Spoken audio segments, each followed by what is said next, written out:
standing on a snow-covered platform in northern Massachusetts. December 24th, 1853. It's 4:47 in the afternoon, but the sky is already the color of bruised plums.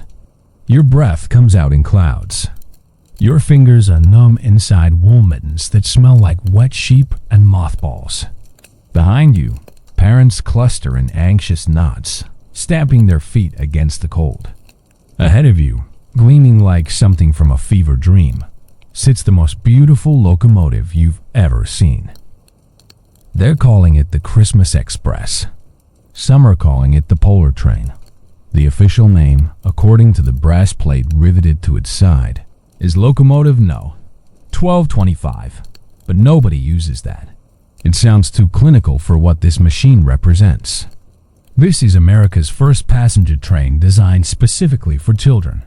The boiler is painted deep crimson. Gold leaf scrollwork winds along the cowcatcher like frozen vines.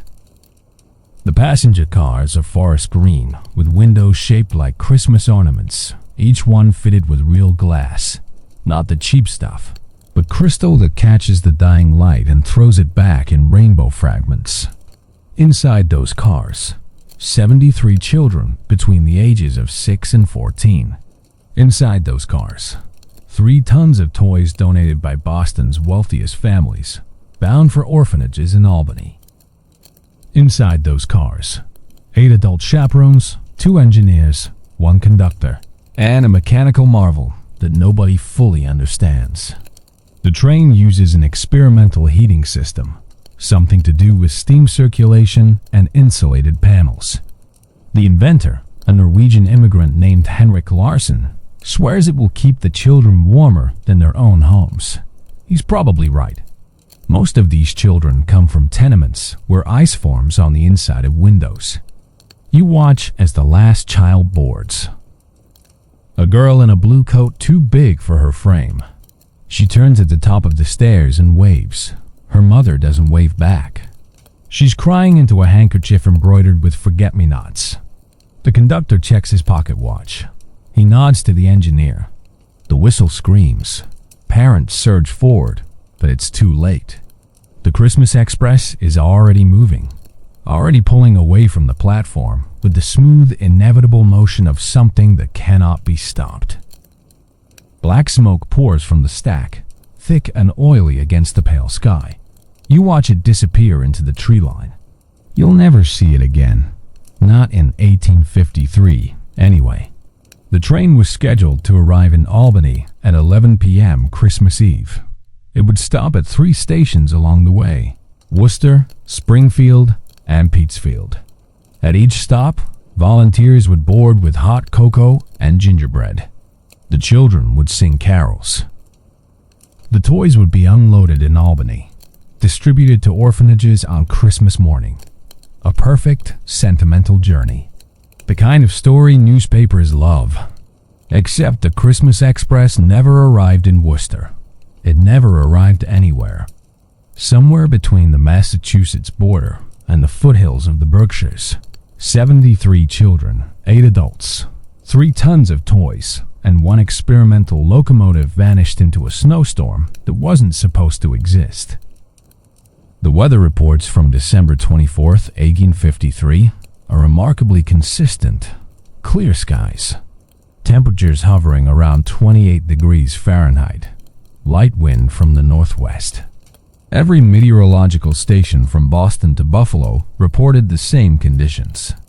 But the engineer's logs, recovered 50 years later, tell a different story. At 5:23 p.m., engineer Thomas Whitmore noted in his log, unusual fog forming ahead. Visibility decreasing. At 5:41 p.m., fog now thick as wool. Reduced speed to 15 miles per hour. Children singing Silent Night in Car 3. At 6:02 p.m. Cannot see beyond locomotive nose. Fog has strange luminescence. Recommend halting, but tracks visible, continuing cautiously. At 6:18 p.m., temperature inside cabin rising inexplicably. Removed coat. Fog now pressing against windows like something alive. That was the last entry. The search began at midnight when the train failed to arrive in Worcester. By dawn on Christmas Day, 300 volunteers were combing the rail line. They found nothing. No wreckage, no bodies, no toys scattered in snowdrifts. The track showed no sign of derailment. No burned ties, no torn rails, no indication that anything weighing 40 tons had passed through in the last 12 hours. It was as if the Christmas Express had simply rolled off the edge of the world. Newspapers called it the Polar Train Mystery. Preachers called it divine punishment, though for what sin, they couldn't agree. Scientists called it impossible, then stopped calling it anything because talking about it made them sound insane. The families called it hell. For 50 years, the Christmas Express existed only in testimony, in nightmares, in the desperate prayers of parents who grew old, wondering if their children had frozen or burned or simply ceased to exist. And then, on December 24th, 1903, exactly 50 years to the day, a freight conductor named William Morrison was running a routine check of an abandoned siding near Stockbridge, Massachusetts. He found the Christmas Express sitting on the tracks, engine cold, windows frosted, perfectly intact. And inside, still buckled into their seats, still wearing their 1853 clothes, still young, impossibly, unthinkably young, were 73 children who hadn't aged a single day.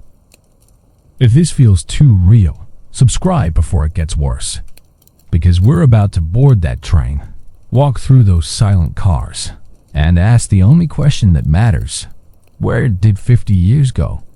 Let's rewind to understand how America built a machine that could swallow time itself. America in 1853 is a country drunk on progress. The railroad isn't just transportation, it's a religion. Every spike driven into frozen ground is a sermon about manifest destiny, about conquering wilderness, about dragging civilization across a continent by sheer force of will and capital.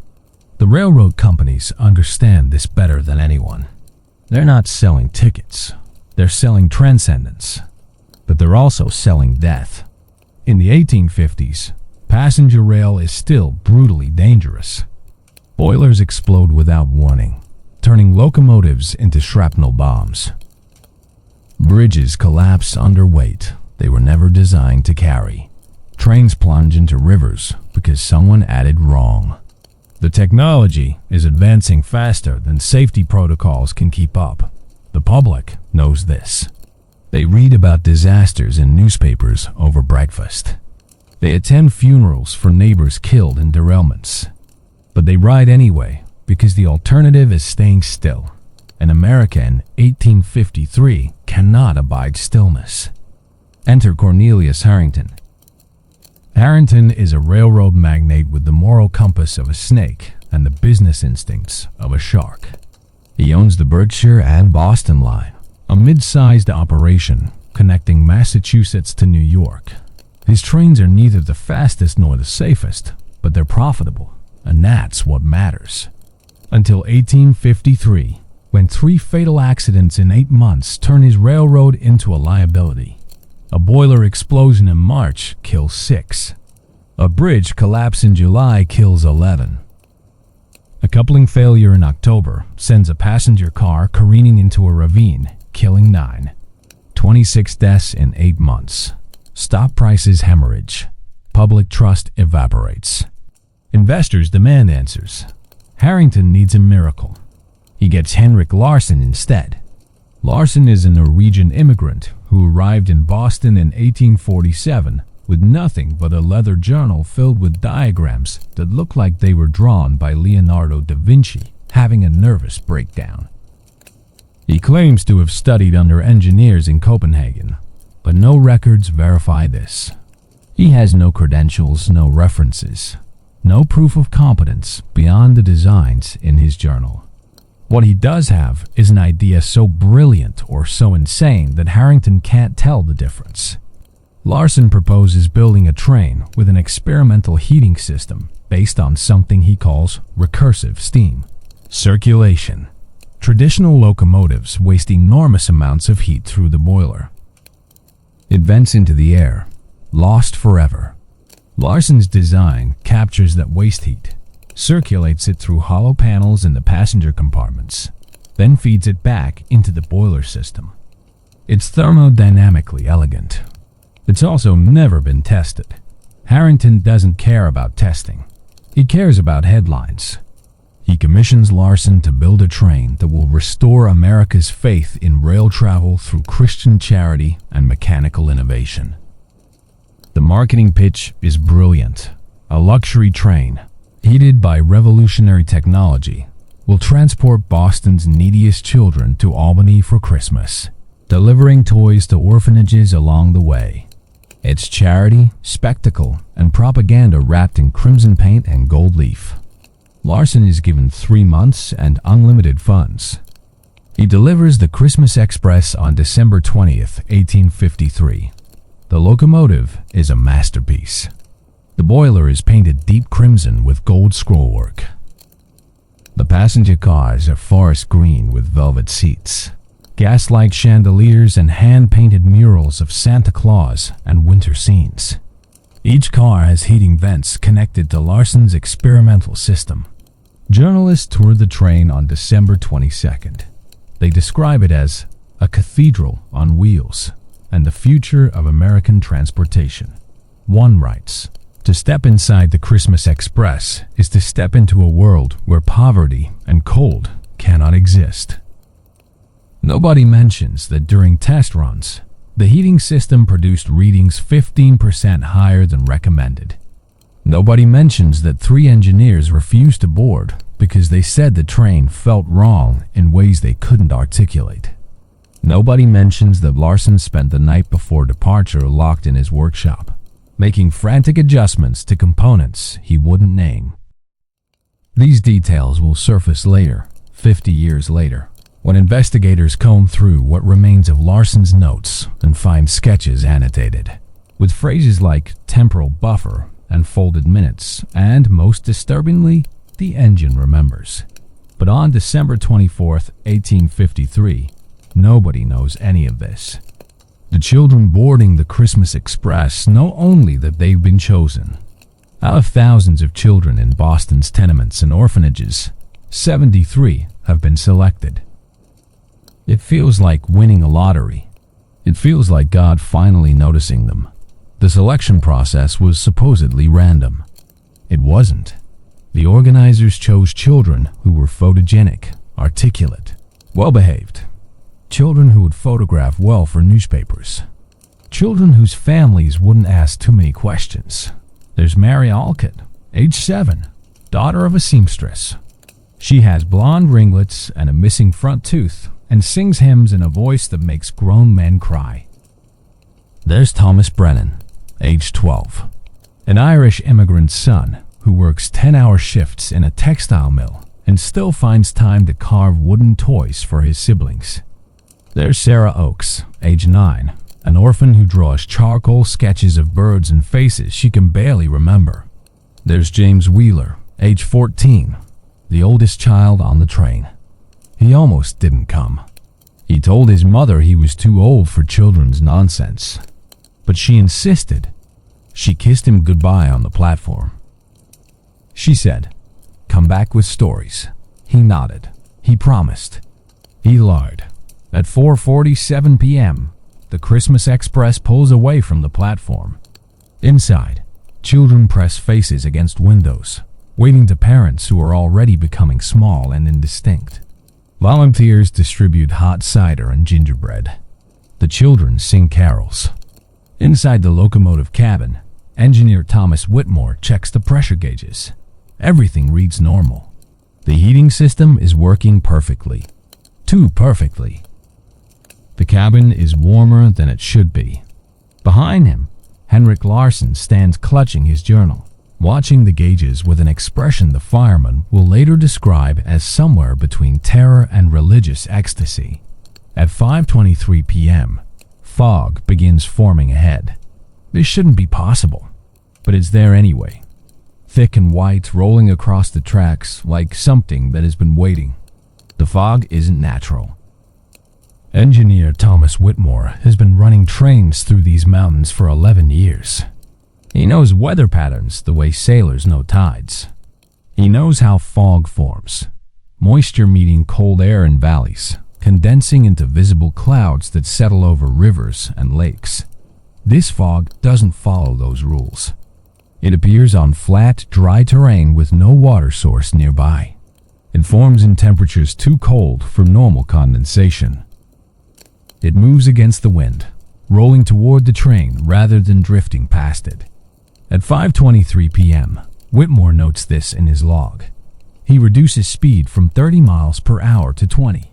Behind him in the passenger cars, children are singing Silent Night, their voices bright and slightly off-key, innocent in ways that will haunt the investigation for decades. The fog thickens. By 5:41 p.m., visibility has dropped to less than 10 feet. Whitmore can barely see the cowcatcher at the front of the locomotive. He reduces speed again to 15 miles per hour. The tracks remain visible. Two parallel lines of steel disappearing into white nothing. He considers stopping. But stopping in the middle of nowhere with 73 children aboard seems more dangerous than continuing slowly. The tracks are clear. The train is responding normally. The heating system is keeping the passenger cars warm. Too warm, actually. The cabin temperature has been rising steadily since they entered the fog. Whitmore unbuttons his coat. Beside him, the fireman, a German immigrant named Klaus Hoffmann, is sweating despite the December cold outside. Henrik Larsen stands in the corner of the cabin, clutching his leather journal. His face is pale. His hands shake. He's staring at the pressure gauges with an expression that Hoffmann will later describe in testimony as a man watching his own execution. At 6:02 p.m., Whitmore notes in his log, "Cannot see beyond locomotive nose. Fog has strange luminescence. Recommend halting but tracks visible, continuing cautiously. The luminescence is subtle at first. The fog doesn't glow brightly. It glows the way snow glows under moonlight. Soft, sourceless, wrong." Whitmore's instincts scream at him to stop. But the tracks are still there, still straight, still solid. He's committed now. Stopping would mean sitting in this unnatural fog for hours, maybe overnight, with frightened children and limited fuel. He makes a choice. It's the wrong one. At 6:15 p.m., the temperature inside the cabin spikes. It's now uncomfortably hot, at least 75 degrees. Whitmore removes his coat entirely. Hoffmann opens his collar. The windows are beginning to fog from the inside, condensation running down the glass in rivulets. Larsen suddenly speaks. His voice is hoarse, barely audible over the sound of the engine. "We need to stop. Now." Whitmore turns. "Why? What's happening?" "The system," Larsen says, "is not just circulating heat. It's creating a loop, a feedback. I didn't realize. I thought I could control it, but what kind of loop?" Larsen opens his journal with shaking hands. He shows Whitmore a diagram covered in mathematical notations and annotations in Norwegian. The heat doesn't just recirculate. It folds back on itself. And when it folds, it takes something with it. Time. Space. I don't know. I thought it was safe. I was wrong. Whitmore stares at the diagram. He doesn't understand it. He doesn't understand any of it. All he knows is that a man who designed this train's heating system is telling him to stop. He reaches for the brake lever. His hand passes through it. Not metaphorically. Not, "it slipped." His hand literally passes through the solid iron lever as if it's made of smoke. Whitmore pulls his hand back, stares at it. His fingers are solid, real. He can feel them. He touches his own face. Solid. He touches the cabin wall. Solid. He reaches for the brake lever again. His hand passes through. Hoffmann sees this. He crosses himself and begins praying in German, rapid-fire words tumbling over each other. Larsen closes his journal. He says very quietly, "It's too late. We're already inside." Inside what? Whitmore demands. But before Larsen can answer, the windows change. They don't shatter. They don't crack. They don't fog over completely. They simply stop showing the outside world. One moment, the windows display fog and darkness and the vague shapes of trees. The next moment, they display nothing. Not blackness, not blankness, but an absence so complete, it makes Whitmore's eyes hurt to look at it. It's like staring at a hole in reality. In the passenger cars, the children stop singing. There's a moment of confused silence. Then a girl's voice. "Miss Thornton? Why can't I see outside?" Miss Thornton is one of the chaperones, a 34-year-old schoolteacher who volunteered for this journey because she believes in charity and magic and the goodness of wealthy men who fund trains for poor children. She moves to the window, looks out, sees nothing. She turns to reassure the children and sees that they're all staring at the windows with expressions ranging from confusion to dawning terror. "It's just fog, children," she says, voice steady despite her racing heart. "Very thick fog. We'll be through it soon." But she doesn't believe this. Nobody believes this, because fog doesn't erase windows. Fog doesn't make reality disappear. In car 2, a boy named Samuel stands and walks to the nearest window. He presses his palm against the glass. "It's warm. Too warm." He pulls his hand back and sees his handprint glowing on the glass for a moment before fading. "Something's wrong," he says. In car 3, Sarah Oakes, the 9-year-old orphan who draws birds and faces, pulls out her charcoal pencil and tries to sketch what she sees through the window. But her hand won't move. The pencil hovers over paper, frozen, as if the act of recording this moment is somehow forbidden. Back in the locomotive cabin, the temperature continues rising. It's now over 80 degrees. Whitmore's shirt is soaked with sweat. The pressure gauges are climbing into red zones. Larsen opens his journal one last time. He writes quickly, frantically, his handwriting deteriorating into barely legible scrawl. "If you're reading this, I was right, and I'm sorry." The system creates a thermal loop that folds back on itself. But it's not just heat that loops. The train will pass through a space where time doesn't progress normally. I think it will return. I don't know when. If the math is correct, 50 years. Tell them I didn't mean. The journal falls from his hands. Between one heartbeat and the next, the Christmas Express ceases to exist in 1853. The fog remains, glowing softly in the December darkness, marking the spot where a train carrying 73 children simply vanished from the world. Christmas Day, 1853, dawns cold and clear across Massachusetts. In Boston, families wake to frost-covered windows and the smell of wood smoke and roasting turkey. Children unwrap gifts. Churches fill with congregants singing hymns of joy and salvation. It's a day of peace, of gratitude, of blessed routine. In the Berkshires, 300 men are walking railroad tracks, calling names into the silence. The alarm was raised at midnight when the Christmas Express failed to arrive in Worcester. The station master there, Edmund Price, is a punctual man who takes schedules seriously. When the train is 30 minutes late, he sends a telegraph to Springfield. Christmas Express. Not arrived, stop nitrogen monoxide, sign stop advice. Springfield telegraphs back. Not here either, stock checking Petersfield. Petersfield responds. Negative, stop initiating search. By 2 a.m., every railroad employee within 50 miles has been mobilized. By dawn, volunteers have joined them. Parents, clergy, journalists, local residents, the morbidly curious. They fan out along the rail line, walking every inch of track between Boston and Albany. They find nothing. The tracks are pristine. No derailment marks. No burn ties. No scattered luggage.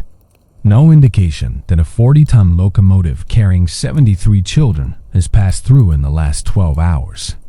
The snow alongside the rails is undisturbed. No footprints. No blood. No drag marks that would suggest bodies pulled into the woods. It's as if the train never existed. By mid-morning, the search has become systematic. Railroad officials divide the route into sections. Each section is assigned a search team. The teams walk slowly, examining every foot of track, every siding, every maintenance shed. They find normal things: frozen animal tracks, fallen branches, sections of rail that need repair. They find nothing related to the Christmas Express. At the spot where engineer Whitmore noted unusual fog in his log, though the searchers don't know about the log yet, there is no evidence of anything unusual. The tracks are clear. The forest is quiet. A farmer named Josiah Webb lives nearby. He says he was awake until midnight on Christmas Eve and heard nothing. No train whistle, no engine noise, no sounds of distress. By December 26th, the search has expanded to include nearby towns and forests. Bloodhounds are brought in. They're given clothing belonging to the missing children: a scarf, a mitten, a coat left behind on the platform. The dogs run in circles, whining. They refuse to follow any scent. They act confused, distressed, as if the trail they're supposed to follow simply doesn't exist. Horses brought to assist the search shy away from certain sections of track for no apparent reason. One horse refuses to walk past the area where the fog was reported. It rears and screams when forced, nearly throwing its rider. These details are noted in search reports, but dismissed. Animals are skittish. Everyone knows this. By December 30th, the Berkshire and Boston line issues an official statement. We are investigating a possible route deviation. We remain confident the children and crew are safe and will be located shortly. The statement is corporate cowardice disguised as optimism. Harrington knows the train didn't deviate. There are no alternate routes, but admitting the truth that a train full of children has simply vanished is impossible. By January 5th, 1854, the investigation has become a national story. Newspapers across the country run headlines: GHOST train vanishes and 73. Children missing in Christmas miracle becomes nightmare. Journalists descend on Boston and the Berkshires. They interview everyone connected to the train: parents, railroad employees, volunteers who loaded the toys, the station master who watched it depart. Everyone tells the same story. The train left on schedule. The weather was clear. There was no reason for it to disappear. The journalists want drama, so they create it. They interview preachers who call the disappearance divine judgment, though judgment for what sin, exactly, they can't agree on. They interview spiritualists who claim the train has entered another plane of existence. They interview scientists who insist there must be a rational explanation, even as they fail to provide one. Henrik Larsen is interviewed once, on January 8, 1854. He sits in his workshop surrounded by blueprints and half-built machines. His hands shake. His eyes are red from lack of sleep. The journalist asks, "Do you believe your heating system is responsible for the disappearance?" Larsen is silent for a long moment. Then he says, "I built a train to keep children warm. I don't know where they are. I pray they're still warm. But do you believe your invention caused this?" Larsen stands. The interview is over. He says, "I believe I should have tested it longer. I believe I should have said no. I believe Cornelius Harrington valued publicity over safety. I believe those children are somewhere, but I don't know where." He never gives another interview. By February, the families have descended into a special kind of hell that has no name. How do you mourn someone who isn't confirmed dead? How do you grieve when there's no body, no wreckage, no moment of closure? Mary Alcott's mother, Catherine, walks the section of track where the train disappeared every single day for 3 months. She brings Mary's favorite doll, a rag thing with button eyes, and holds it against her chest while calling her daughter's name until her voice gives out. Thomas Brennan's father, Patrick, offers a reward, $50, more money than he earns in 6 months, to anyone who can find his son. Nobody claims it because nobody finds anything. Sarah Oakes, the orphan, has no family to mourn her. The staff at the home for little wanderers holds a memorial service. They bury an empty coffin. The headstone reads, Sarah Oakes, 1844 to 1853. Lost but not forgotten. James Wheeler's mother, Elizabeth, refuses to believe he's dead. She sets a place for him at dinner every night. When neighbors suggest she stop, she says, he promised he'd come back. He doesn't break promises. The official investigation continues for 6 months, producing thousands of pages of testimony and exactly 0 answers. In July 1854, the final report concludes, the Christmas Express likely suffered catastrophic mechanical failure in a remote location. Subsequent environmental conditions have obscured evidence. The train and passengers are presumed lost. Presumed lost. Not found. Not explained. Lost. The case is closed. The Berkshire and Boston line offers $20 per child as compensation. A gesture of goodwill, not an admission of liability. Most families refuse the money. Catherine Alcott throws the check into her fireplace and watches it burn. The Christmas Express fades into legend, whispered about on snowy nights, gradually forgotten as witnesses die and time moves forward. For 50 years, the train exists only in memory and nightmare. And then William Morrison finds it. December 24th, 1903. 50 years to the day. William Morrison is 43 years old, a freight conductor for the Boston and Albany Railroad. He's worked these routes for 20 years. He knows every mile of track, every switchyard, every abandoned siding in the Berkshires. He's conducting a routine inspection of a disused siding near Stockbridge, Massachusetts. It's the kind of assignment you give someone when you want them out of the way. Checking rails that haven't carried traffic in a decade, making sure they haven't been stolen for scrap metal. Morrison is annoyed. It's Christmas Eve. He should be home with his wife and 2 daughters, trimming the tree, drinking eggnog, pretending the world is magical for a few hours. Instead, he's walking a frozen siding in dying afternoon light, breath steaming, boots crunching through 3 inches of fresh snow. The siding curves through dense pine forest. Shadows pool between trees like spilled ink. Morrison's lantern throws orange light across the rails, which are surprisingly clean. No rust, no debris, almost as if they've been recently used. That's odd. This siding was decommissioned in 1891. He walks farther, following the curve. The forest presses close on both sides. Something about the silence bothers him. No bird calls, no wind through branches. Just his footsteps and his breathing. Then he sees it. Sitting on the tracks, perfectly aligned as if it just pulled into a station, is a locomotive and 3 passenger cars. Morrison stops walking. His brain tries to process what he's seeing and fails. This siding hasn't been used in over a decade.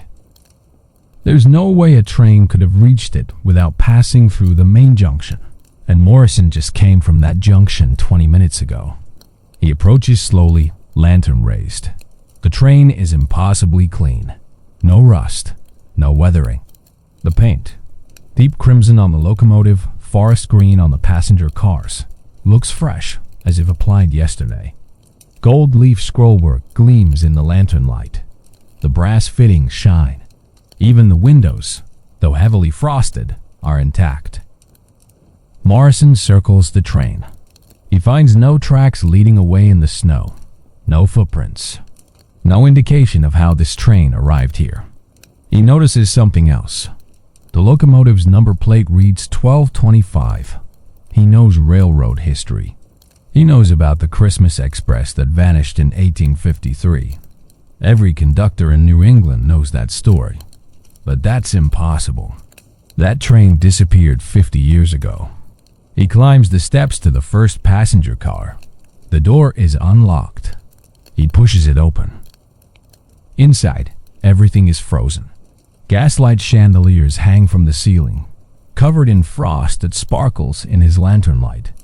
Velvet seats arranged in neat rows. Hand-painted murals of Santa Claus and reindeer on the walls. Everything preserved as if the train stopped running an hour ago, not 50 years. And in those seats, buckled in, heads bowed, are children. Morrison's first thought is that they're dolls. Extremely realistic dolls. But then his lantern light catches a girl's face, and he sees the texture of skin, the individual eyelashes, the delicate blue veins visible beneath pale, frosted skin. She's real. They're all real. They're frozen solid. Morrison backs out of the car. His hands are shaking. His heart is hammering against his ribs. He's seen death before. Railroad accidents, industrial disasters, but never like this. Never children frozen in seats as if they'd simply fallen asleep mid-journey. He moves to the second car, opens it, finds more children, more frost, more velvet and gaslight and silence. The third car is the same. He counts as he goes. 73 children total. 8 adults, presumably chaperones, all frozen. All positioned as if the train had simply stopped and the cold had claimed them instantly. In the locomotive cabin, he finds 2 men, the engineer and fireman, seated at their stations, hands on controls, eyes closed. Between them, partially frozen to the floor, is a leather journal. Morrison doesn't touch anything. He doesn't disturb the bodies. He doesn't try to understand what he's seeing because understanding would require accepting that the impossible is real. He runs. By 7 p.m., he's reached the nearest telegraph office in Stockbridge. By 8 p.m., railroad officials are mobilizing. By 10 p.m., the siding is crawling with people, police, railroad management, local doctors, and a growing crowd of curious residents who heard rumors and couldn't stay away. By midnight, journalists are arriving from Boston and Albany. By dawn on Christmas Day, 1903, the Christmas Express is front-page news across America. The headlines are sensational and accurate. Ghost train returns after 50 years, 73 children found frozen. On mystery locomotive, the Polar train, solved or cursed. The initial examination is chaotic and disturbing. Railroad officials want to move the train immediately, but police insist it's a crime scene. Doctors arrive to examine the bodies. Journalists try to board the cars for photographs. Locals press against makeshift barriers, craning for glimpses. The first question everyone asks, are they dead? The answer defies medical understanding. Dr. Harold Sutherland, a physician from Boston, examines 3 of the children on site. His preliminary report, scribbled in a notebook by lantern light, notes, subjects frozen solid, no heartbeat, no respiration, no detectable vital signs. However, and this is extraordinary, no signs of tissue decay. Skin appears intact. No discoloration. No freezer burn or cellular rupture typical of long-term freezing. If I did not know these bodies were allegedly 50 years old, I would estimate death occurred within the last 24 hours. Another doctor, examining the bodies in Car 2, makes a similar observation. These children don't look like they've been dead for 50 years. They look like they died yesterday, but that's impossible. The train disappeared in 1853. It's now 1903. 50 years have passed. The second question, how did it get here? The siding where the train appeared is isolated, accessible only by a mile-long footpath through dense forest. There are no connecting tracks. No signs of recent railroad construction. No evidence that heavy equipment was used to transport a 40-ton locomotive. Railroad engineers examined the siding rails. They show no signs of recent use, no fresh scrape marks, no displaced gravel, no oil residue. It's as if the train simply materialized on the tracks, fully formed. A local farmer, Jacob Yoder, lives half a mile away. He walks past this siding twice a week checking fence lines. He swears the train wasn't there on December 17th, 1 week before its discovery. "I'd have noticed a whole damn train," he tells investigators. "I'm old, not blind. So where was it for 50 years? And how did it return exactly 50 years to the day after it vanished?" Nobody has answers. Only questions multiplying like frost crystals on glass. December 26th, 1903. The Christmas Express sits on the abandoned siding, surrounded by a perimeter of rope and nervous policemen. Inside, 73 children remain frozen in their seats, waiting for someone to explain why they're still young while the world aged 50 years without them. Dr. Harold Sutherland returns with proper medical equipment and 3 colleagues. They've been authorized to conduct thorough examinations, take samples, and attempt to understand what they're dealing with. They start with car 1. The interior temperature is approximately 15 degrees Fahrenheit, cold enough to preserve bodies, but not cold enough to explain the complete lack of decay. Sutherland approaches the first child, a girl, approximately 7 years old, blonde ringlets frozen stiff, head tilted against the window. He touches her cheek. The skin is ice cold but intact. No frostbite.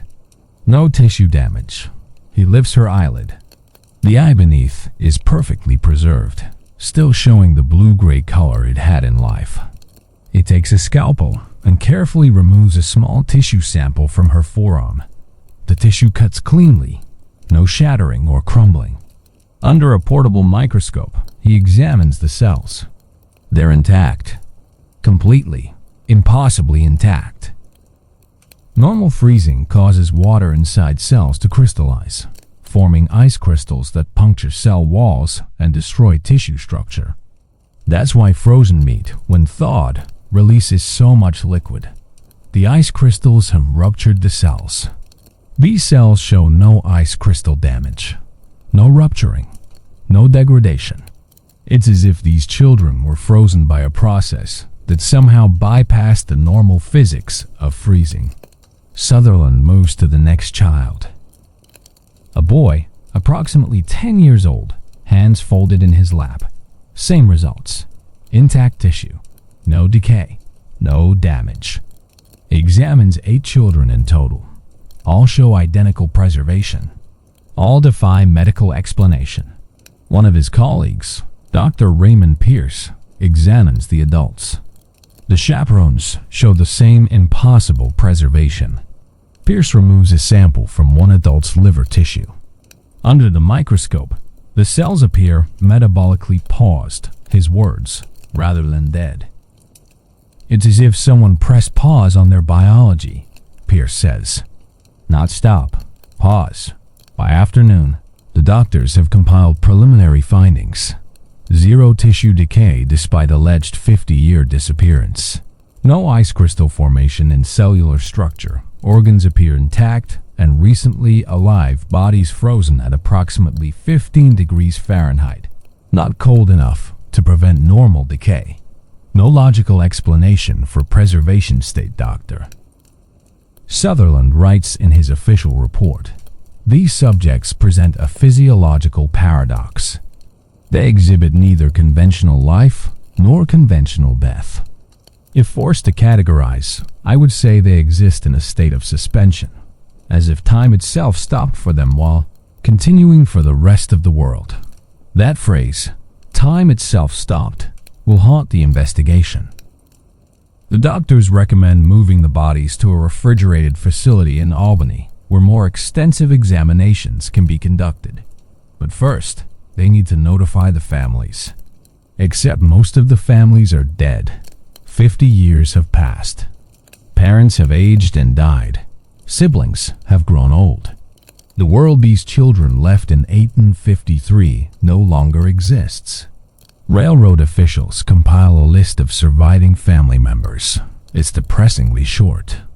Mary Alcott's mother, Catherine, died in 1862. But Mary has a younger sister, Helen, now 56 years old, living in Boston. Thomas Brennan's parents are dead, but he has his sister, Catherine, now 52, who never married and still lives in the family's tenement. Sarah Oakes was an orphan. She has no family. James Wheeler's mother, Elizabeth, is still alive.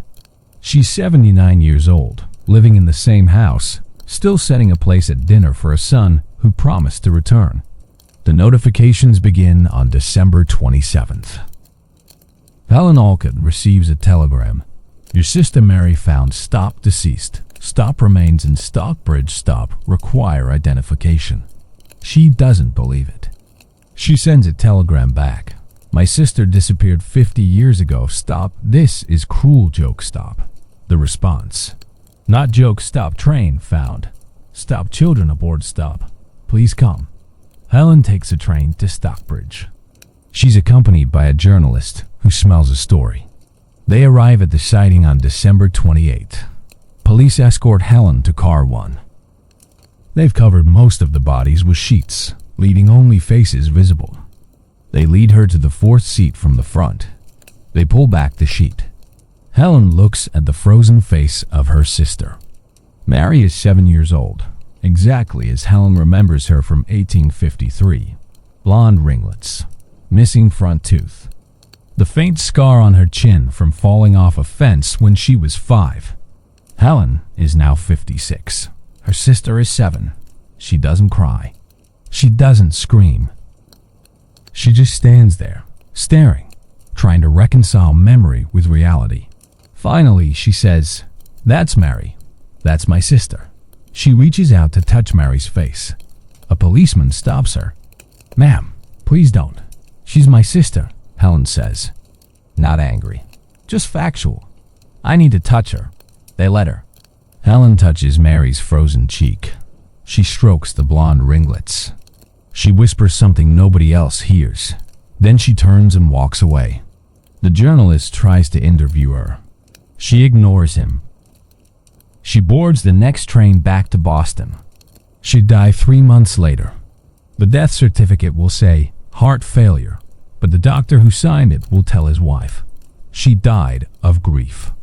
50-year-old grief that finally caught up. Catherine Brennan's identification is similar.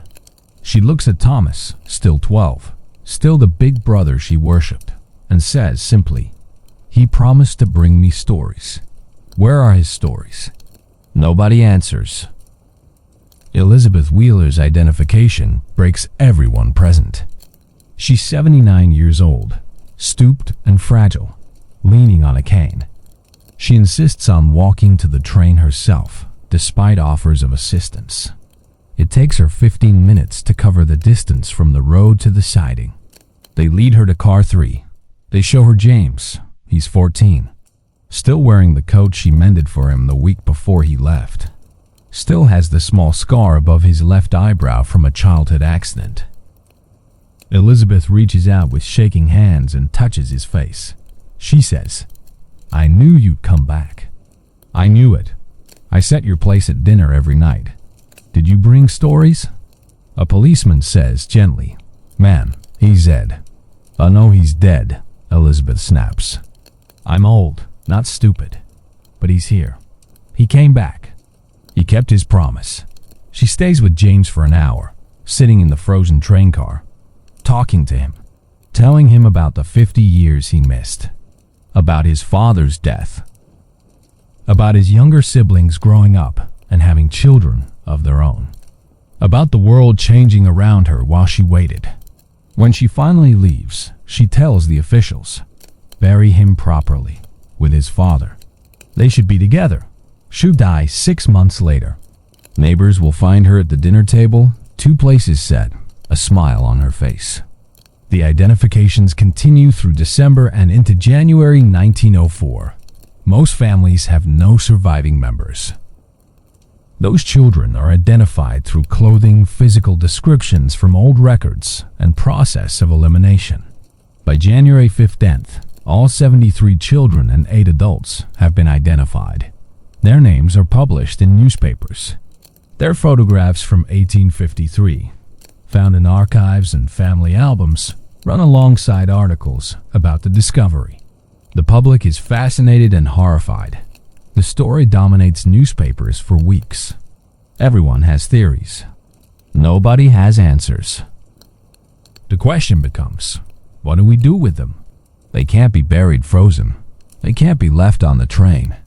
They can't be displayed like museum pieces, though some morbid voices suggest exactly that. Dr. Sutherland proposes an experiment, attempt to thaw one body and see if modern medicine can revive it.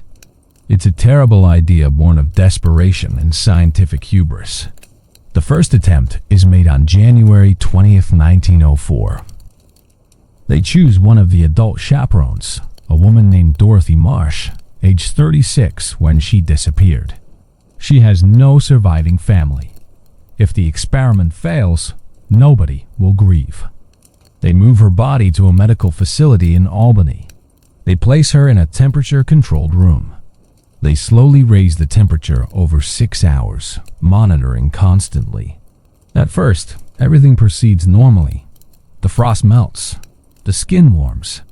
Color begins returning to her face. Then, at approximately 60 degrees, her cells begin rupturing. The process is catastrophic. Tissues that appeared intact while frozen collapse when thawed. Blood vessels burst. Organs liquefy. Within minutes, Dorothy Marsh's body transforms from perfectly preserved to catastrophically damaged. She never regains consciousness. She dies, truly, finally dies, 12 minutes after reaching room temperature. The autopsy reveals massive cellular failure consistent with rapid thawing after prolonged freezing. Whatever process kept her preserved while frozen cannot sustain her in normal temperatures. 2 more attempts are made with similar results. A second adult chaperone, a 14-year-old boy whose father insists they try. Both die within minutes of thawing. The experiments stop. The conclusion is unavoidable. Whatever state these bodies are in, modern medicine cannot reverse it. Thawing equals death. The decision is made to keep them frozen indefinitely. A refrigerated warehouse in Albany is converted into a storage facility. 70 frozen children, 5 frozen adults. 3 were used in the thawing experiments, stored in temperature-controlled chambers running on steam-powered refrigeration. The families are allowed to visit. This turns out to be a mistake. Imagine walking into a warehouse and seeing your child, or your sibling, or your friend, frozen in a glass-fronted chamber. Imagine looking at a face that hasn't aged while you've grown old. Imagine touching glass that separates you from someone you loved, someone who disappeared when you were young and returned when you're old. It's a special kind of torture. Some families visit once and never return. The sight is too painful. Others visit repeatedly, obsessively, unable to let go. Helen Alcott visits her sister 3 times a week until her death. She brings flowers. She talks to the glass as if Mary can hear her. Catherine Brennan visits once. She looks at Thomas through the glass for 10 minutes. She says, "You're still 12. I'm 52. This isn't how it was supposed to be." She never returns. The warehouse becomes a macabre tourist attraction. Technically, it's not open to the public.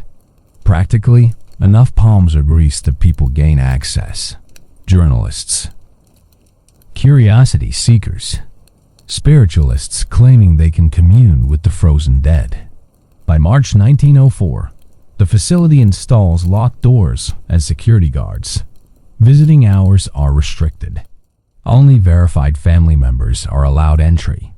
But the damage is done. The story of the frozen children has captured public imagination in the worst possible way. They're no longer victims of a tragedy. They're spectacles, attractions, Conversation pieces. The Christmas Express itself, the locomotive and cars, is moved to a railroad museum in Springfield in February 1904. It's cleaned, preserved, displayed behind velvet ropes. Plaques explain the disaster. Photographs of the 73 children line the walls. Thousands visit. School groups, history enthusiasts, morbid curiosity seekers. The museum charges admission, 25 cents for adults, 10 cents for children. They're making money off frozen children. One journalist writes in March 1904, "We have taken a tragedy and transformed it into entertainment. We've made corpses into curiosities. God forgive us, for those children cannot." The article causes brief outrage. Then everyone moves on. Because America in 1904 is good at moving on, at forgetting, at turning horror into headlines and headlines into history. The frozen children remain in Albany, preserved in their eternal winter, while the world continues without them. January 12, 1904. Investigators finally gain access to Henrik Larsen's journal, the leather-bound book found frozen to the floor of the locomotive cabin. It's been carefully thawed, dried, and transcribed. The contents are disturbing. The journal spans from 1847 to December 24, 1853. It's written primarily in English with occasional passages in Norwegian. The handwriting varies from meticulous to frantic, suggesting Larsen wrote some entries in states of extreme stress. The early entries are technical. Diagrams of steam engines, calculations about thermal efficiency, sketches of boiler designs. Standard engineering work, if highly advanced for the era. But starting in December 1852, a year before the Christmas Express disaster, the entries become strange. December 3, 1852. Discovered something in my calculations. The recursive heating system doesn't just recirculate thermal energy. Mathematics suggests it creates a closed loop, heat flowing into itself. Perpetual motion? Impossible. Yet the numbers don't lie. December 18th, 1852. Built small-scale prototype. Heated a sealed box using recursive system. Temperature inside rose as expected, but time measurements inconsistent. Clock inside box ran slower than clock outside. Difference minimal, seconds over hours, but measurable. Must be instrumentation error. January 10th, 1853. Repeated experiment. Same results. Clock inside heated chamber consistently lags behind external clock.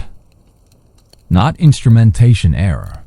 The heating system affects temporal flow. How? Why? Reviewing thermodynamic principles. Nothing explains this. These entries suggest Larsen discovered his heating system had unintended effects on time itself. But rather than admitting this was beyond his understanding, he continued. February 22nd, 1853. Theory. Heat is molecular motion. Time is change. If heat can be made to flow in a closed loop, can time be similarly affected? What if the system isn't just heating space, but creating a temporal bubble? Passengers wouldn't feel difference. To them, journey would feel normal. But outside the bubble, time might flow differently. March 15th, 1853. Consulted physicist at Harvard. Described my findings hypothetically. He laughed. Said I was confusing correlation with causation. Said time doesn't work that way.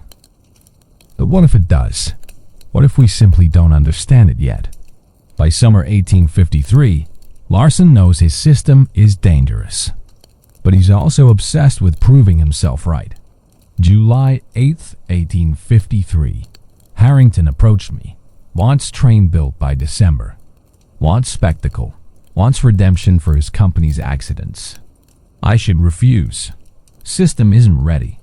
I don't fully understand temporal effects. But he's offering unlimited funding. Chance to prove my theories. Chance to be remembered as innovator, not charlatan. August 3rd, 1853. Construction began. Building full-scale system. If I'm right, passengers will experience normal journey while external time flows differently. If I'm wrong, no. Can't think that way. Mathematics are sound. Theory is solid. Will work. The entries become increasingly manic as construction progresses. October 12th, 1853. Testing at scale reveals stronger temporal effects than predicted. Clock and heated compartment now lagging by minutes per hour. Shutting down system returns temporal flow to normal. It's controllable. Probably safe. Probably. November 4th, 1853. Harrington pressuring me to certify system is safe. Haven't told him about temporal effects. He wouldn't understand. Would cancel project. But I need this. Need to prove I'm not mad. Need to show the world what's possible. November 28th, 1853. Final tests complete. System functional. Heating efficiency exceeds all expectations. Temporal lag stabilizes at predictable rate. If journey lasts 5 hours, internal experience will be 5 hours. External passage might be ... more. How much more? Calculations unclear. Days? Weeks? Surely not longer. He knew. He knew and said nothing. December 20th, 1853. Train complete. It's beautiful. Most advanced locomotive ever built. Harrington ecstatic. Press coverage overwhelming. I should feel proud.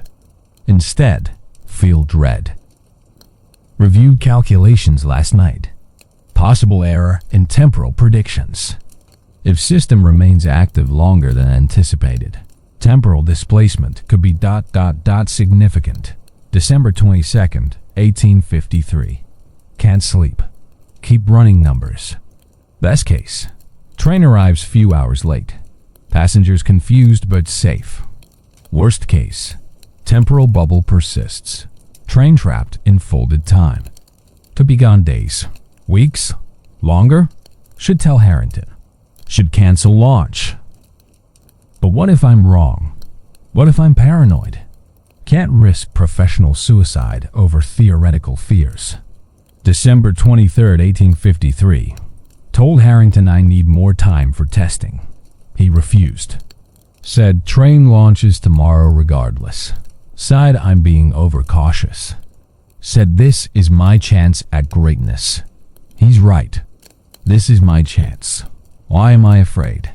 The final entries, written December 24th, 1853, reveal Larsen knew exactly what he'd done. December 24th, 1853 to 9 a.m. Launch day. Media everywhere. Children arriving. They're so excited. So innocent. What have I done? December 24th, 1853 to 2 p.m. Made last-minute adjustments. Tried to install temporal dampeners. Not enough time. Not tested. Might make things worse. Feel sick. Can't breathe. Harrington asking why I look pale. Told him excitement. He believed it. December 24th, 1853 to 4 p.m. Train loaded. Children singing. They have no idea. Parents waving. They trust me. Trust Harrington. Trust the machine. We've betrayed them all. December 24th, 1853, 4:30 p.m. Boarding now. Taking my journal. If something goes wrong, someone needs to know why. Someone needs to understand this wasn't malice. This was hubris. This was ambition. This was a man who thought he understood forces beyond his comprehension. Then, the entry found by William Morrison, the one written inside the locomotive cabin as the fog closed in. If you're reading this, I was right about the temporal displacement. The system creates a bubble where time flows differently. We've entered it. I can feel it. Temperature rising. Reality becoming thin. The children are still singing. unaware they're about to be ripped from their timeline. If my calculations are correct, we'll return. Eventually, the bubble will collapse. When? I think 50 years, maybe more.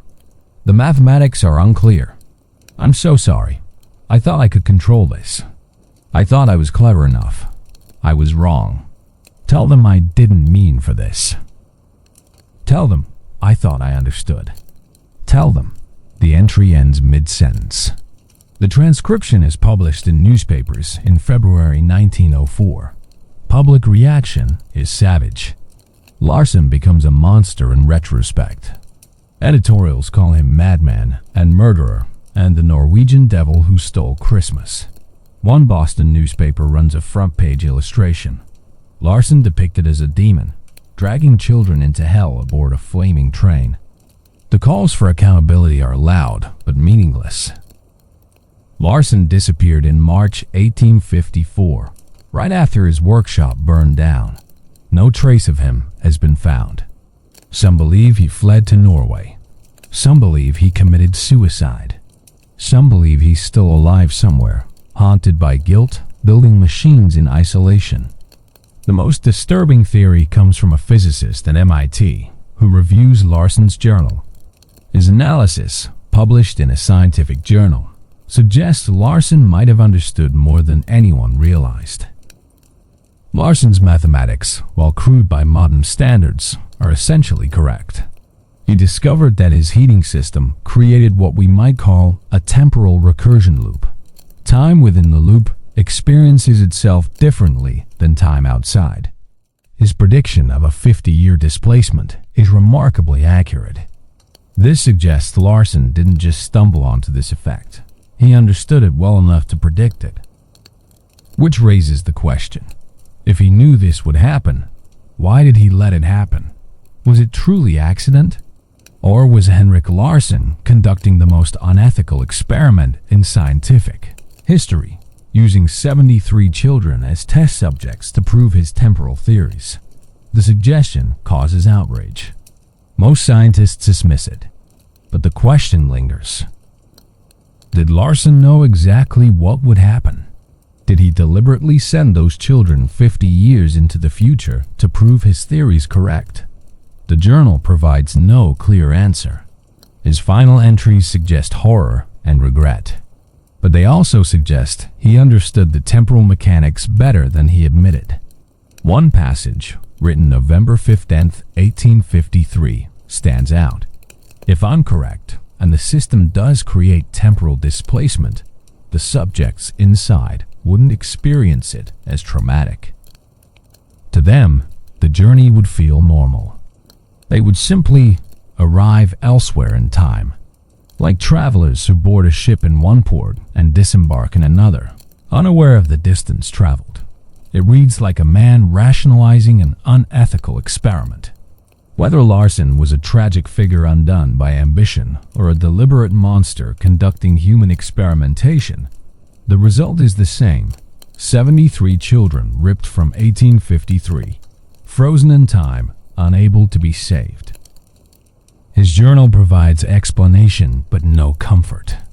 Understanding how it happened doesn't change the fact that it did. In March 1904, a journalist tracks down the physicist from Copenhagen who allegedly taught Larsen. The physicist, now elderly, claims he never heard of Henrik Larsen, claims no Norwegian student by that name ever studied at the university. If true, it means Larsen invented his credentials. Means everything he knew was self-taught, gleaned from books and experiments, untested by peer review or institutional oversight. A self-taught genius who discovered how to manipulate time and used that discovery to doom 73 children. The journal is eventually archived at Harvard University, where it remains today, a testament to brilliance twisted by ambition, and a warning about what happens when innovation outpaces ethics. March 1904. The frozen children have been in storage for 3 months. The initial shock has faded. The media frenzy has moved to other stories. America is getting bored with tragedy that doesn't resolve neatly, but the families haven't moved on. They're trapped in an impossible grief, mourning people who are technically still here, just unreachable. Catherine Brennan, Thomas's sister, visits the Albany warehouse every Wednesday. She's 52 years old. Thomas is still 12. She brings nothing. No flowers, no gifts. Just sits in front of his refrigerated chamber and stares. The attendants know her. They've stopped asking if she needs anything. She doesn't. She just needs to sit with her brother's frozen body and remember when the world made sense. On March 10th, she brings a photograph. It's from 1852, taken at a fair. Shows her and Thomas standing in front of a carousel. She's 9. He's 11. Both smiling. She holds the photograph up to the glass so Thomas can see it. She says, "Remember this day? You won me that ribbon at the ring toss, said you'd always protect me." She pauses, collects herself. "You were supposed to grow up, get married, have children. I was supposed to be the old aunt who spoiled your kids. That was the plan, but you went on that train. And now I'm old and you're 12 and nothing makes sense anymore." An attendant approaches gently. "Ma'am, we're closing soon." Catherine nods.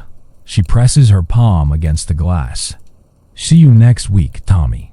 She'll keep visiting until June 1904, when she collapses in front of Thomas's chamber from a stroke. She'd die 3 days later without regaining consciousness. Her last words, mumbled in delirium: "Tell Tommy I'm sorry, I got old without him."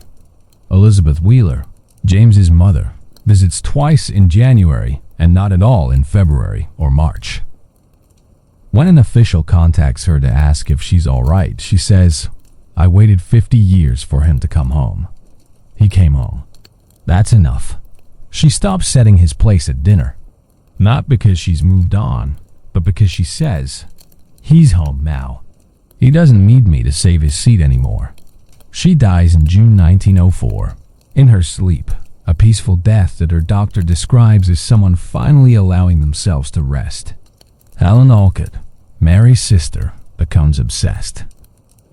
She visits 3 times a week, sometimes more. She talks to Mary through the glass for hours, tells her about everything she missed, about the Civil War, about electricity, about automobiles and telephones, and all the miracles Mary will never experience. In April 1904, Helen starts bringing Mary's old belongings. The rag doll with button eyes, a hair ribbon, a small wooden box containing Mary's baby teeth. She arranges them outside the refrigerated chamber like a shrine. The attendants let her. They've seen grief take many forms. This one is harmless. But Helen is unraveling. She starts insisting Mary is still alive in there. Not frozen dead, but suspended alive. She reads about hibernation in animals, about how bears sleep through winter and wake unchanged. She becomes convinced the same principle applies. She's just sleeping. Helen tells anyone who'll listen. We just need to wake her up properly. She begins researching thawing techniques. She writes letters to doctors, scientists, inventors. She offers her entire life savings, $400, to anyone who can revive Mary. Nobody can. Nobody will try.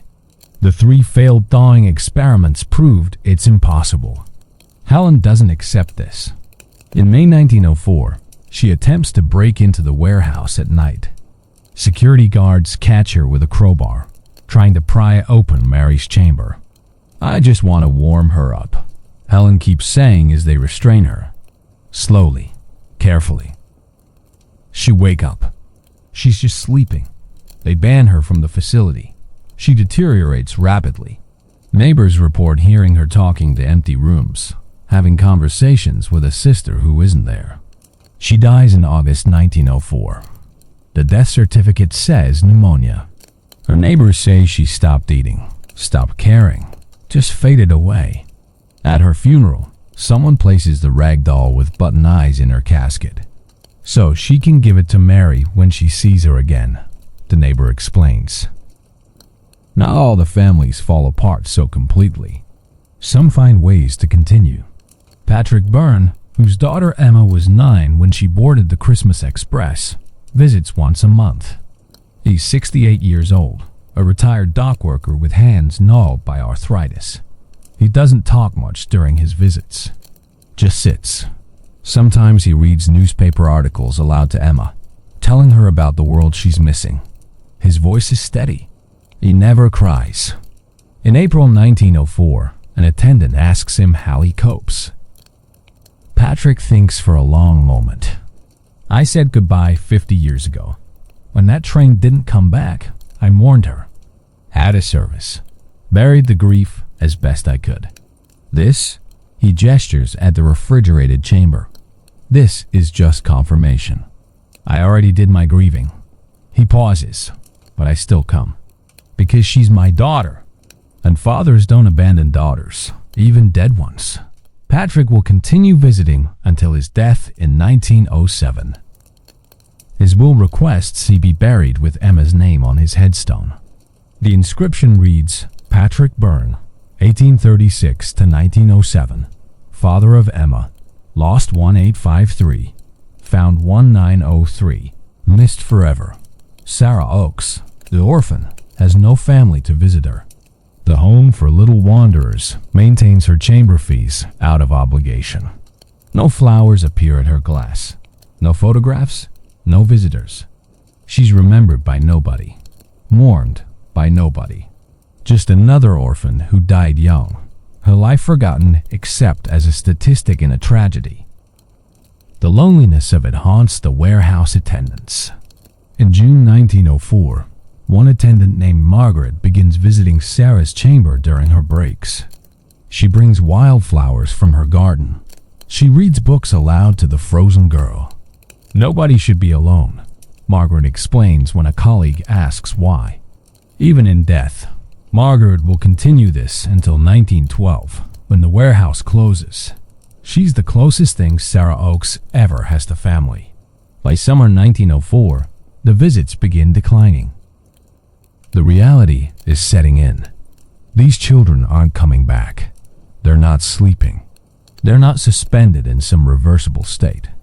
They're dead in a way that looks like life, and that makes the grief harder, but doesn't make them less dead. Some families stop coming because it's too painful. Others stop because they've completed their goodbye. Others stop because they've died themselves, outliving their frozen children by months or years. The warehouse keeps records of visits. In January 1904, there are 212 logged visits. By June, it's down to 43. By December, it's down to 8. The frozen children remain, but the living are moving on. Not because they've healed, but because grief is exhausting and life demands forward motion, even when you want to stand still. The last regular visitor is a man named Walter Chen. His son David was 13 when he boarded the Christmas Express. Walter visits every Saturday until his death in 1911. He never speaks during visits. Just sits, just bears witness, just refuses to let his son be forgotten. After Walter's death, David has no more visitors. None of them do. The families have died or moved away or finally accepted what cannot be changed. The children remain frozen in their eternal Christmas Eve, waiting for warmth that will never come, holding tickets for a journey that never ends. While families grieve, scientists obsess. The Christmas Express represents a phenomenon that shouldn't exist according to known physics. Bodies preserved for 50 years without decay. A train that vanished and reappeared exactly 50 years later. Evidence of temporal displacement in an era when Einstein hasn't even published his theory of relativity. It's impossible. Therefore, scientists must explain it. Dr. Harold Sutherland, the Boston physician who conducted the initial examinations, becomes the leading expert on the polar train phenomenon, a name he hates but cannot escape. In February 1904, he publishes a comprehensive study in the Journal of Medical Science, an analysis of temporal preservation in the Christmas Express subjects. The paper is dense, technical, and disturbing. Key findings include: tissue samples show no cellular degradation consistent with 50-year preservation. Ice crystal formation absent despite freezing temperatures. Metabolic markers suggest paused rather than ceased biological function. No known preservation method explains observed conditions. Conclusion: the subjects exist in a state inconsistent with current understanding of biology and physics. The paper causes controversy. Some scientists praise its rigor. Others call it fantasy. One reviewer writes, "Dr. Sutherland has allowed tragedy to cloud his scientific judgment. His conclusions are impossible, therefore his methodology must be flawed." Sutherland responds by inviting critics to examine the bodies themselves. Several accept. In March 1904, a team of 5 physicians and 3 physicists descend on the Albany warehouse. They spend a week conducting examinations, taking samples, performing tests. Their findings confirm Sutherland's work. One physicist, Dr. Robert Millikan from the University of Chicago, writes, "I came expecting to debunk pseudoscience. Instead, I find myself confronted with evidence that contradicts fundamental principles of thermodynamics and temporal mechanics. Either our understanding is incomplete, or something happened on that train that transcends natural law." The scientific community splits into camps. The naturalists believe there must be a rational explanation. They propose theories. Perhaps the bodies were preserved by unknown chemical processes. Perhaps the train was hidden for 50 years and only recently placed on the siding. Perhaps this is an elaborate hoax. But the evidence doesn't support these theories. Chemical analysis shows no preservatives. The train's condition is inconsistent with 50 years of storage. And if it's a hoax, it would require freezing 73 carefully selected bodies to create victims who match 50-year-old missing persons reports, an impossibly complex fraud. The temporalists believe Henrik Larsen accidentally discovered a method of manipulating time. They treat his journal as a scientific document, analyzing his mathematics and attempting to recreate his experiments. Dr. Marcus Whitfield at MIT builds a scaled-down version of Larsen's heating system. The results are disturbing. In April 1904, he places a mouse inside a chamber heated by recursive steam circulation. He activates the system. Within minutes, the chamber temperature stabilizes at a comfortable 70 degrees Fahrenheit. But the mouse's movement's slow. Not dramatically, it's subtle, easily missed. But when Whitfield compares the mouse's heart rate to a control mouse outside the chamber, he finds the experimental mouse's heart is beating approximately 5% slower. He runs the experiment for 1 hour, then removes the mouse and checks his clocks. The clock inside the chamber reads 11:57 a.m. The clock outside the chamber reads 12:03 p.m., 6 minutes difference in 1 hour of operation. Whitfield repeats the experiment. Same results. The chamber creates a measurable temporal dilation. Time inside flows slower than time outside. He publishes his findings in May 1904. The paper is titled, "Experimental Evidence of Temporal Dilation via Recursive Thermal Systems." The scientific community erupts. Some call it the most important discovery since Newton. Others call it experimental error. Others call it dangerous and demand Whitfield cease his research immediately. Whitfield doesn't stop. He scales up the experiment. In June 1904, he builds a chamber large enough for a human subject. He needs a volunteer. He finds one himself. On June 15, 1904, Dr. Marcus Whitfield enters his experimental chamber. His assistant, a graduate student named Thomas Reeves, operates the heating system from outside. The plan is simple. Whitfield will remain inside for 1 hour while the system runs, then emerge and compare time measurements. Reeves activates the system at 10 a.m. At 10:30 a.m., Reeves checks on Whitfield through the observation window. Whitfield is sitting calmly, reading a book.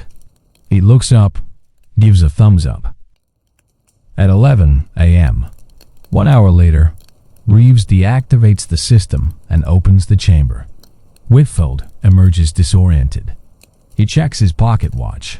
Has it been an hour? He asks. Reeves confirms, yes, 1 hour. Whitfield looks confused. It felt like 45 minutes, maybe less. They compare chronometers. Whitfield's watch, which was inside the chamber, reads 10:52 a.m. Reeves's watch reads 11 a.m. 8 minutes difference in 1 hour. The temporal dilation is real. It's measurable. It's reproducible. Whitfield's paper, published in July 1904, sends shockwaves through physics. Here is proof that time is not absolute, that it can be manipulated through thermal processes, that Henrik Larsen wasn't a madman. He was a pioneer who stumbled onto something revolutionary. But proving Larsen was right doesn't save the frozen children. Whitfield proposes a rescue attempt. If the children are trapped in a temporal bubble, perhaps they can be reset by recreating the conditions that trapped them, then reversing the process. The problem: Whitfield doesn't fully understand the mechanism. His temporal dilation is minimal minutes over hours. Larsen's system created dilation measured in years, decades. To recreate Larsen's effect would require scaling up the heating system dramatically.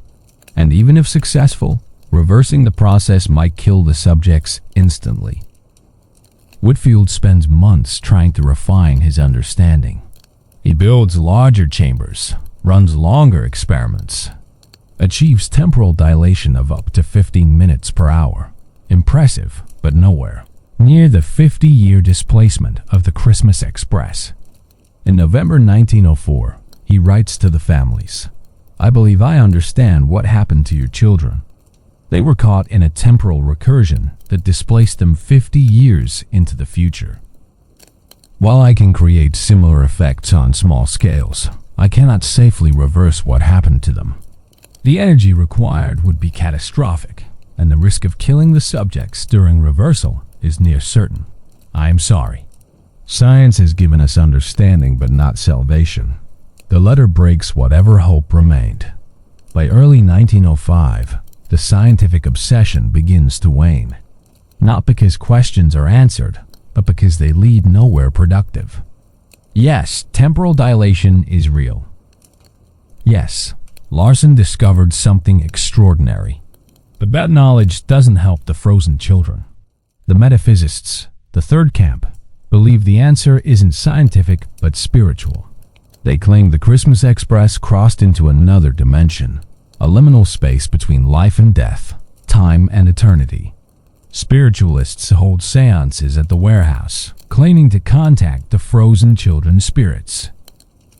They report the children are confused and waiting, but cannot return to their bodies because the bodies exist outside normal time. These seances are theatrical nonsense, but desperate families attend anyway. Anything for closure. Anything for contact. One medium, a woman named Constance Moore, claims she can communicate with Mary Alcott. She tells Helen Alcott, Mary's sister, that Mary is happy in the light and doesn't feel the cold anymore. Helen pays Moore $15 for this comfort. 2 weeks later, Moore is exposed as a fraud. Helen's desperation becomes public humiliation. The scientific community largely dismisses the metaphysicists. But one researcher, Dr. Evelyn Cross, a physicist and philosopher, publishes an essay that troubles even skeptics. Perhaps, Cross writes, the children are not dead or alive, but exist in a third state, a temporal stasis where consciousness is neither present nor absent, but suspended. They are Schrödinger's cat before Schrödinger conceived the thought experiment. They exist in superposition, dead and alive, here and gone, until some future event collapses the probability. The essay is titled "The Quantum State of the Christmas Express." and is published in March 1905. It's too philosophical for hard scientists and too scientific for spiritualists. But it captures something true about the tragedy, the awful ambiguity of it all. By mid-1905, even the scientists have moved on. Whitfield continues his temporal research, but stops focusing on the Christmas Express. Sutherland returns to normal medical practice. The other researchers publish their findings and pivot to other mysteries. The frozen children become a footnote, a curiosity, a tragedy that science examined, explained partially, but could not resolve. One young physicist, reading about the case in 1906, writes in his diary, "Someday we will understand time well enough to save those children. But not today. Not in my lifetime. Perhaps not ever." His name is Albert Einstein. He's working on a theory of relativity that will revolutionize physics. But even his genius will not resurrect 73 frozen children. The warehouse in Albany continues operating through 1905, 1906, 1907. Visits decline to zero. Maintenance costs accumulate. The railroad company that's been funding the facility begins questioning the expense. In January 1908, they propose closure. Where will the bodies go? What will happen to them? Various proposals are made. Burial. Bury them frozen in a special vault. But families object. Burial feels like giving up. Continued storage. Find a new facility. But who will pay? The families are mostly dead or broke. Medical donation. Give the bodies to science. But this feels like desecration. Display. Keep them as museum exhibits. This suggestion causes outrage. The debate drags through 1908. Meanwhile, the refrigeration systems begin failing. Maintenance has been deferred due to budget concerns. In March 1908, one chamber loses power for 6 hours before backup systems engage. When technicians inspect it, they find the body inside. A boy named Andrew Chen has partially thawed. They refreeze him quickly, but damage is done. His face is discolored. Tissues have begun degrading. It's a preview of what's coming. In July 1908, facing mounting costs and failing equipment, the railroad company makes a decision.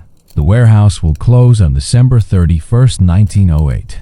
The bodies will be released to families or, if no family claims them, buried in a mass grave at Albany Rural Cemetery. Notifications are sent to surviving family members. Most don't respond. Many have died. Others have moved and left no forwarding address. Others simply don't want the bodies.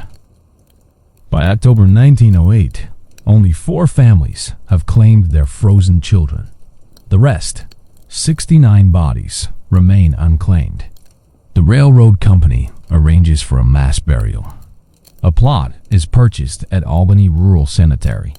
A single large vault is constructed, designed to accommodate 69 frozen bodies. On December 15th, 1908, the bodies are transported from the warehouse to the cemetery. It's done at dawn to avoid public spectacle.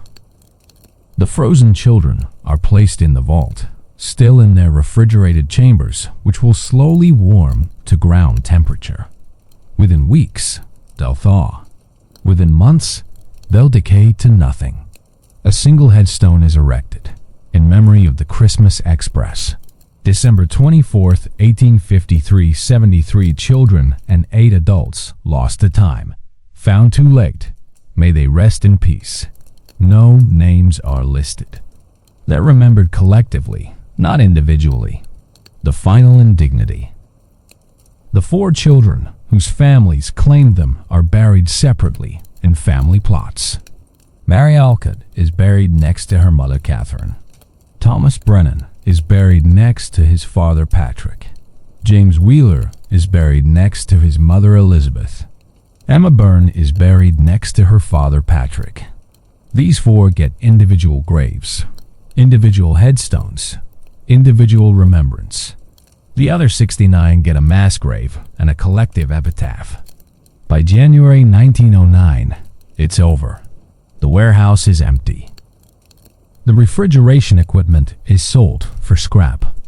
The frozen children are buried and slowly thawing underground, returning to dust. Science has recorded the phenomenon, analyzed it, published papers about it, but science hasn't saved anyone. The Christmas Express remains in Springfield's Railroad Museum. Visitors still come to see it, though numbers decline each year. By 1910, it's just another old train with a tragic story. The scientific papers about temporal dilation are filed away, occasionally referenced by researchers exploring relativity and quantum mechanics. Whitfield's work influences future physicists, though few remember its origin. Henrik Larsen's journal sits in Harvard's archives, a testament to genius and hubris. And in Albany Rural Cemetery, 69 children sleep their final sleep, having traveled 50 years into the future, only to die 5 years later from budget cuts and bureaucratic indifference. The tragedy of the Christmas Express isn't just that the children were lost. It's that when they were found, nobody knew how to save them. And eventually, everyone stopped trying. 6 years after the Christmas Express was found, 57 years after it vanished, the story has faded from public consciousness. Newspapers no longer run articles. The families are mostly dead. The frozen children are buried and forgotten. But some mysteries don't die. They just change form. The Springfield Railroad Museum still displays the Christmas Express, though attendance has dropped dramatically. What was once a sensation is now just another exhibit gathering dust. The curator, a man named Gerald Foster, gives the same tour to smaller and smaller groups. This locomotive, built in 1853, was designed by Norwegian inventor Henrik Larsen. It featured an experimental heating system that, tragically, caused temporal displacement. 73 children were lost for 50 years before being found frozen in 1903. The tour groups nod politely. School children yawn. Nobody asks questions anymore. Everyone's heard the story. It's old news, but in March 1910, something changes. A woman visits the museum. She's elderly, perhaps 70, dressed in outdated clothes. She walks directly to the Christmas Express exhibit and stands there for an hour, staring at the locomotive with an expression Foster can't quite identify. Recognition? Grief? Terror? Finally, Foster approaches. "Ma'am, are you all right?" She turns to him. Her eyes are sharp despite her age. "I remember this train. Were you there when it departed in 1853? "No," she says. "I was there when it disappeared." Foster's interest sharpens. "You witnessed the disappearance?" "I was supposed to be on it," she says quietly. Her name is Margaret Doyle. She's 68 years old. In December 1853, she was 11 years old and selected to ride the Christmas Express. But 2 days before departure, she fell ill with scarlet fever. Too sick to travel. A replacement child was chosen. "I was devastated," Margaret says. "Cried for days. Felt like God was punishing me. Then the train vanished, and I realized God had saved me." She walks around the locomotive slowly, running her hand along the painted metal. "I knew some of those children. Mary Alcott was my friend. We played together. She was so excited about the train. Said it would be the best day of her life." Margaret pauses. She was right. It was the last day of her life. Just took 50 years to finish dying. Foster asks if she'd be willing to be interviewed. Margaret agrees. Over the next 3 hours, she provides the only first-hand account from someone who was almost aboard the Christmas Express. She describes the selection process. They wanted children who looked good in photographs, who could speak nicely, who wouldn't embarrass the railroad company. Poor children, but not too poor. Clean enough to be sympathetic. She describes the excitement. Every child in Boston wanted to be chosen. It was like being picked for heaven. A beautiful train, Christmas gifts, hot chocolate, a real adventure. We didn't know we were being used for publicity. She describes the day of departure. I was still sick, but I begged my mother to let me go. She refused. I screamed at her, told her I hated her, said she was ruining my life. Margaret's voice cracks. She saved my life. And I spent my last day with her screaming. Foster publishes the interview in the museum's newsletter. It's picked up by a few newspapers. Briefly, interest in the Christmas Express resurges. Other near-miss stories emerge. Jacob Turner was selected, but his father withdrew him at the last minute, suspicious of the experimental heating system. Jacob is now 63, living in Vermont. He says, "My father couldn't read, but he understood machines. Said something about that train felt wrong. Wouldn't let me go despite my tears." He never explained how he knew. Rebecca Foster was on the platform, saying goodbye to her sister Anna, who boarded the train. She's now 65. She remembers. Anna waved from the window. She was smiling so big. I was jealous. Why did she get to go and not me? Then the train left, and that was the last time I saw her smile. Last time I saw her at all until 1903, frozen like a statue. These stories remind people that the Christmas Express wasn't just historical curiosity. It was real children with real families who suffered real loss. But by 1911, even this renewed interest fades. The survivors die. The stories stop being told. The tragedy becomes legend, becomes myth, becomes forgotten. The museum considers removing the Christmas Express exhibit. It takes up significant space. Attendance doesn't justify it. In 1913, they propose selling the locomotive to a private collector. The sale falls through when the collector dies suddenly. His family doesn't want that cursed train. They believe it's haunted, brings bad luck, carries death in its crimson paint and gold scrollwork. So the Christmas Express remains in Springfield, gathering dust, slowly deteriorating. By 1920, the paint is fading. The velvet seats are moth-eaten. The gaslight chandeliers are missing crystals. The train that was once called a cathedral on wheels is now just old, sad, forgotten. World War I has happened. The world has new tragedies to obsess over. Millions dead in trenches. A generation destroyed. What are 73 frozen children compared to that? In 1925, a journalist researching the 72nd anniversary of the disappearance visits the Springfield Museum. He finds the Christmas Express in poor condition, the exhibit unlabeled, the story untold. He writes, "America has forgotten the children who traveled through time only to die of neglect and indifference." The train that carried them sits in a museum basement, abandoned like they were abandoned. We built them a time machine accidentally, found them 50 years later, and our response was to throw them in a vault and forget them. What does this say about us? The article causes brief outrage. Nothing changes. In 1929, the stock market crashes. The Great Depression begins. The museum struggles financially.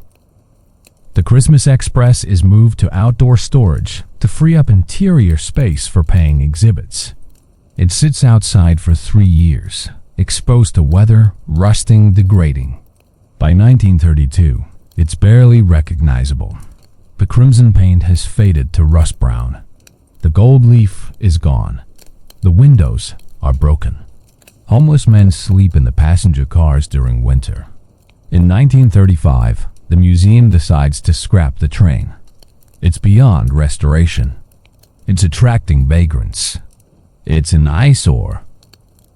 They announced the decision in January 1935. A few local historians object. The public support is minimal.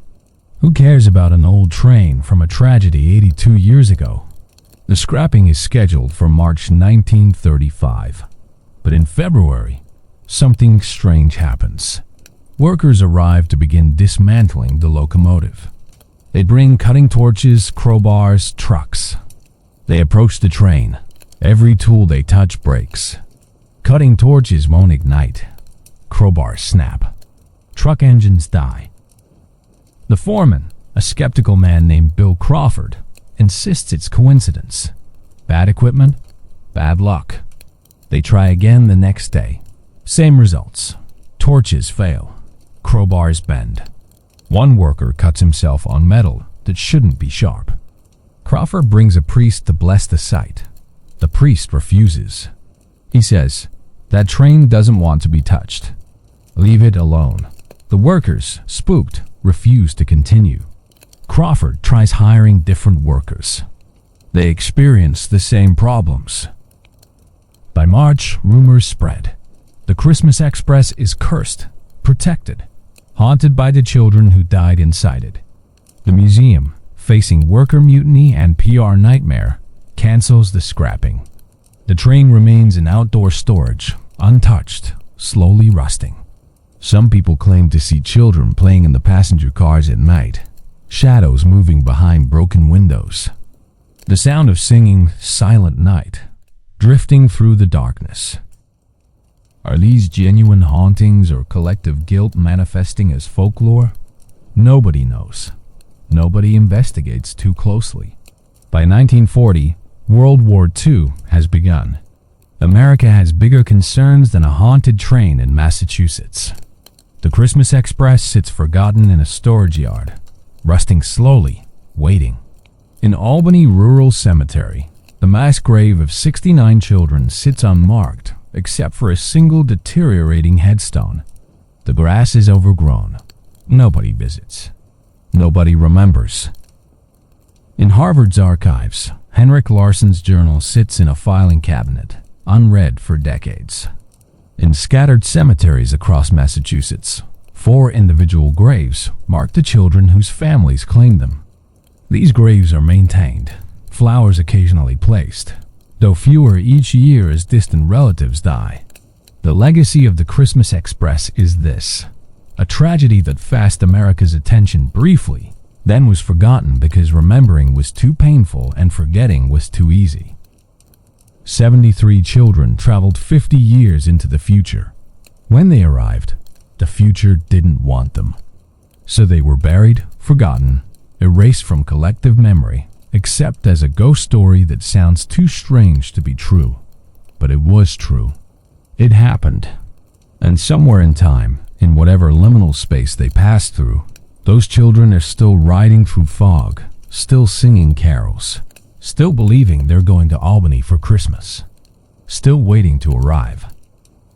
75 years after the Christmas Express was found, 125 years after it vanished, Dr. Sarah Chen is a physicist specializing in temporal mechanics, a field that barely existed when the Christmas Express disappeared. She's conducting research on theoretical time displacement when she encounters a footnote in an obscure physics journal from 1904. The footnote references experimental evidence of temporal dilation via recursive thermal systems documented by Dr. Marcus Whitfield. Chum tracks down Whitfield's paper, then Sutherland's medical analysis, then Larsen's journal. Within weeks, she's descended into the rabbit hole of the Christmas Express mystery. She's fascinated. According to her calculations based on modern physics, what Larsen accidentally created shouldn't be possible. The energy requirements alone would be astronomical, yet the evidence suggests it happened. Chun applies for grant funding to investigate. She's rejected. Her department chair says, "Dr. Chan, this is a ghost story. Focus on legitimate research." Chun doesn't listen. She uses her own money to travel to Massachusetts. In June 1978, she visits Springfield, looking for the Christmas Express. The Railroad Museum closed in 1962. The building is now a shopping mall.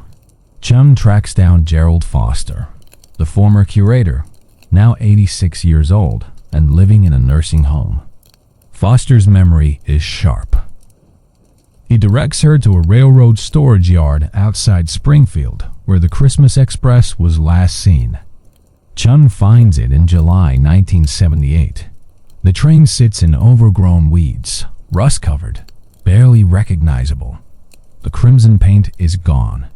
The gold leaf vanished decades ago. Windows are shattered. The interior is gutted. Homeless people and vandals have stripped everything of value. But the locomotive's structure is intact. The boiler is still there. The heating system's piping, though corroded, is still traceable. Chun spends 2 weeks documenting everything. She photographs, measures, takes samples.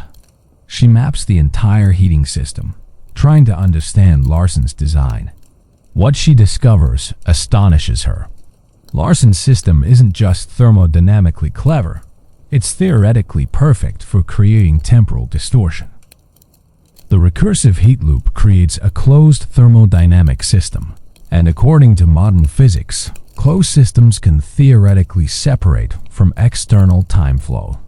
He accidentally built a time machine, Chine writes in her notes.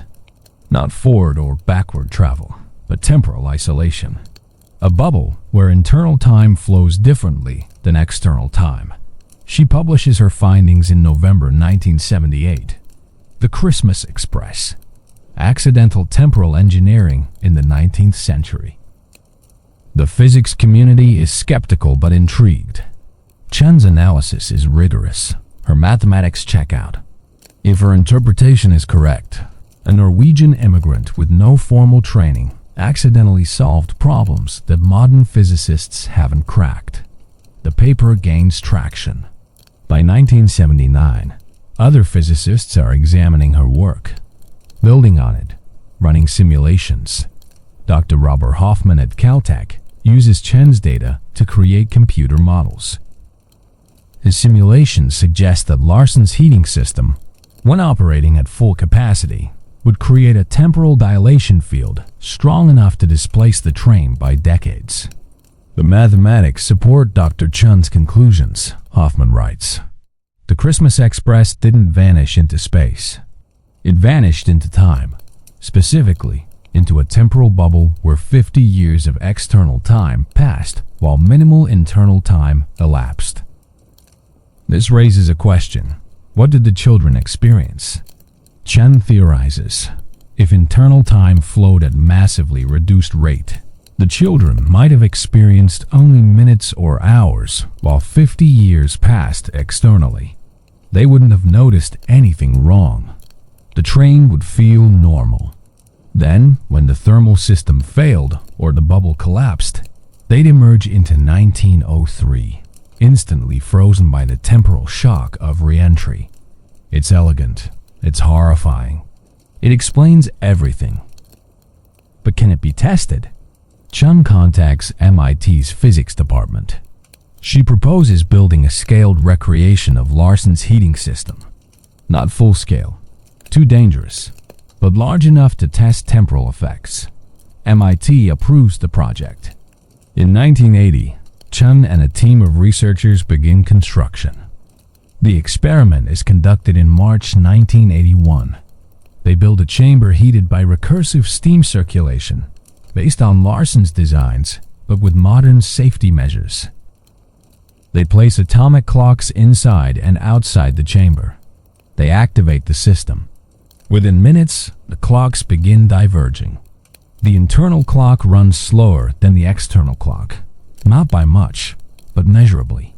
Over 1 hour of operation, the internal clock lags by 17 seconds. It's proof. Larsen's system creates temporal dilation. Chun writes, "We've replicated the Christmas Express phenomenon on a small scale. With sufficient energy and scale, the effect would compound dramatically." Larsen's full-scale system operating for hours could easily create 50-year displacement. The paper is published in Nature in August 1981. It's front-page news in science sections. The Christmas Express is suddenly relevant again, no longer a ghost story, but a legitimate scientific phenomenon. Media attention follows. Journalists interview Chen, Documentary producers contact her. The story of 73 children traveling through time accidentally becomes a sensation in the early 1980s. Chun uses this attention to advocate for proper memorialization. She tracks down a mass grave in Albany Rural Cemetery. It's overgrown, neglected, the headstone barely readable. She launches a fundraising campaign. Remember the time-lost children. The response is overwhelming. Donations pour in from physicists, historians, and people touched by the story. By December 1981, enough money is raised to create a proper memorial. In May 1982, a new memorial is dedicated at Albany Rural Cemetery. It's a granite monument, 8 feet tall, engraved with the names of all 73 children and 8 adults who boarded the Christmas Express. Each name is accompanied by birth and death years. Many read 1840 to 1903, or similar, born in the 1840s, died in 1903, having lived only 13 years but spanning 6 decades. The memorial includes a bronze plaque explaining the temporal displacement in clear language. It ends with, "These children didn't die of neglect or cold. They died because science advanced too quickly and ethics too slowly. May we learn from their tragedy." The dedication ceremony is attended by over 300 people, including descendants of the original families. One attendee is Thomas Brennan Jr., great-great-grandson of the Thomas who boarded the train. He's 28 years old, only 16 years older than his great-great-grandfather was when he died. "I grew up hearing about Thomas," he says. Family legend. The boy who disappeared on a train and came back frozen 50 years later. I thought it was exaggerated. But standing here, reading his name on this stone, it becomes real. Chun gives a speech. The Christmas Express tragedy teaches us that innovation without understanding is dangerous. Henrik Larsen built something extraordinary without fully comprehending it. Cornelius Harrington deployed it without adequate testing. 73 children paid the price. As we advance technology, genetic engineering, artificial intelligence, quantum computing, we must remember these children. We must test. We must understand. We must never sacrifice human lives for progress or profit. The speech is covered nationally. Chun becomes a voice for ethical scientific research. In 1983, she publishes a book, The Train That Traveled Through Time, the true story of the Christmas Express. It becomes a bestseller, introducing the tragedy to a new generation. Museums begin creating exhibits. The Smithsonian requests artifacts. Springfield negotiates to reclaim the deteriorated locomotive for restoration. In 1985, the Christmas Express is moved from the storage yard to a restoration facility. Over 2 years, it's painstakingly restored. New paint, repaired metalwork, reconstructed interior. The goal isn't to make it operational, but to preserve it as historical artifact. In 1987, the restored train is installed at the Smithsonian's National Museum of American History. It's displayed with comprehensive exhibits explaining the temporal mechanics, the human tragedy, and the ethical failures. Millions visit. School children learn about it. The Christmas Express becomes part of American historical consciousness again. But some things can't be restored. The 73 children remain dead. The families remain broken across generations. The trauma remains unhealed. Chun visits the memorial annually. In 1990, she brings her daughter, 7 years old, the same age Mary Alcott was when she boarded the train. "Mom, why couldn't they save the children?" Her daughter asks. Chun kneels down. Because sometimes, by the time we understand what went wrong, it's too late to fix it. The best we can do is remember and learn. That's sad. Yes, Chun says. It is. They stand together at the memorial, reading names of children who died before their time because adults prioritize spectacle over safety. The legacy of the Christmas Express is finally being preserved properly. But preservation isn't resurrection. Understanding isn't salvation. The children are still dead. They've just stopped being forgotten.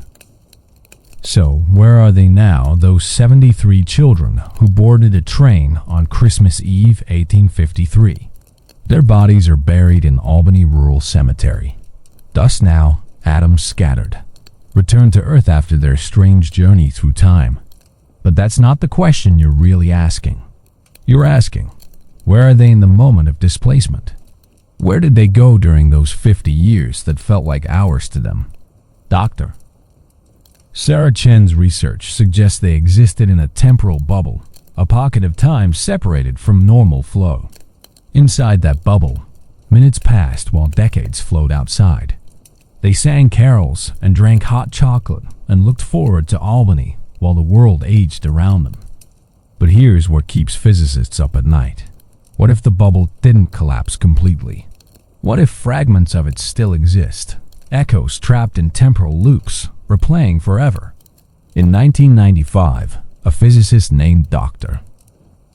James Morrison, no relation to William Morrison who found the train, publishes a controversial paper, Temporal Echo Theory and the Christmas Express Phenomenon.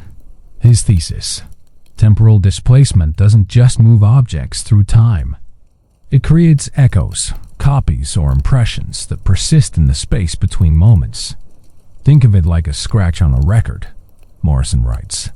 The music moves forward, but the scratch replays the same moment over and over. The Christmas Express created such a scratch in time. The physical train and children emerged in 1903, but the temporal echo remains, trapped in perpetual loop. It's theoretical, unproven. Many physicists dismiss it as metaphysical nonsense. But then the reports start. In December 1996, a hiker in the Berkshires reports hearing a train whistle in the woods near Stockbridge. He follows the sound but finds nothing.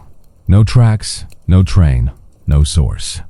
Just the echo of a whistle that shouldn't exist. In December 1998, a photographer capturing winter landscapes near the old railroad line sees movement in her viewfinder. Through the lens, a train, crimson and green, moving through fog. She snaps a photo. When she develops it, the train isn't there. Just empty tracks and trees. In December 2000, exactly 147 years after the disappearance, multiple witnesses report seeing lights moving through the forest near the original vanishing point. Not headlights, gaslight. Golden and warm, moving at the speed of a locomotive, then vanishing. These reports accumulate. They're always in December, always near the original route, always involving trains that aren't there. Skeptics dismiss them as folklore, suggestion, people seeing what they expect to see.